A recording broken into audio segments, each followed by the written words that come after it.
I think CSK are feeling it more actually because Deepak Chahar somebody gets wickets up front, and T20 we get 2 wickets in the power play.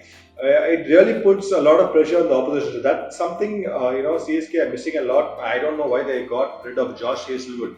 I think the reason why CSK won was because the way Hazelwood and Deepak Chahar bowled the new ball, and you don't have two of them. Obviously, we've lost Deepak because of injury, and Hazelwood. I don't know why they let go of him. So that is quite a surprising omission actually. So I think that's hurting them very badly. You have two young guys bowling with the deep. You don't have Shardul Thakur as well. So they just throw two young guys in the deep sea, and sometimes it works for you, but it's a little challenging for them. They have a new leader, so a lot of things are not really working for them. Although Dhoni is still playing, I'm sure he's adding a lot of value from inside, but still you have a new leader, and those kind of things are not working their way. Like we said, Gaikwad's form, and I think fast bowling, new ball, we spoke about Umesh Yadav's effect, and I think Deepak Chahar, somebody who done the same thing for CSK. Even in pitches where there's not much help in the UAE, he was able to move the ball well, and although he got hit for a couple of overs, he always came back and picked wickets, which is not happening for CSK now. So, but they have to act fast. I think after 25th April, Chahar may come back. So I think that is I think by that time the pitches may lose the juice which is there now.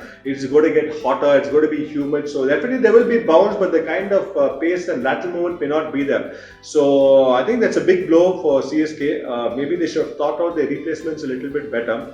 I don't know what option they have, and they have a lot of rookie young fast bowlers who would have been good if they had something like Deepak Chahar to support in one end. But you're putting two people at the same time, it may not work very well. So they have a lot of problems, CSK, but we have seen them, come out of the situation a lot of times.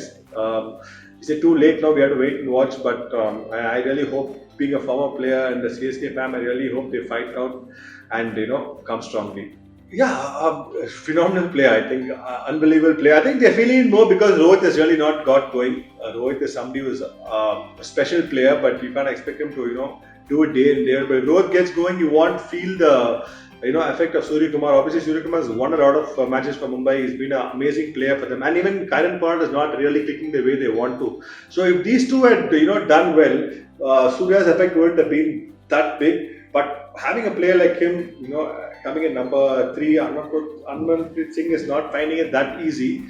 So they have a good youngsters, contributing well. But again, contributing is one thing and winning matches is a different thing. So that's where experience of Surya will come in. Once he gets to 30-40 runs, he will see that his team is through. So that's what they are missing right now. Ishan Kishan is in good form. He just needs support, which is not happening for MI. So yeah, both teams are, on a similar plate.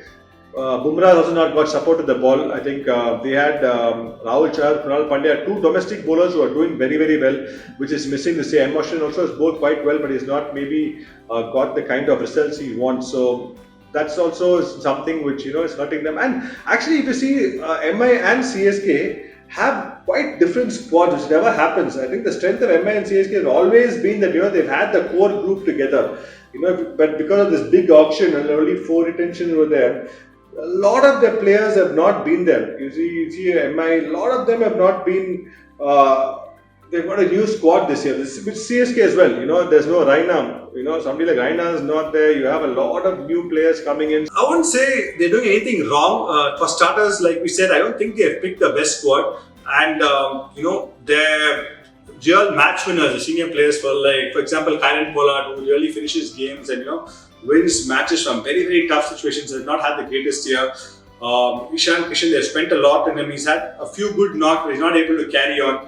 Rohit, for the great player he is, he's not got that big knock. So a lot of these things, and I think they're really missing Quinton de Kock up front. So, and also I think it is bound to happen. Good teams go through this. Mumbai, it's happened for them before, but they never had such a long losing streak, which is quite surprising. So I think they didn't have a great auction, which is very, very important. And I think it's very important they play well in the second half. So Mumbai had to be smarter. I think it's not their team. I think they got a lot of things not going their way in the auction. So I think next time they have to be a lot more, do their homework and try to pick a better squad. Quite honestly, I thought Mumbai didn't pick a very smart team this year. So obviously, nobody would have thought they would have lost all the games. And even CSK, I was pretty surprised that they lost out on players like Hazelwood and maybe Faf as well, because they've been proven performers. They won the cup because of them, so a little surprised because of that. But having said that, I think coming to CSK and MI,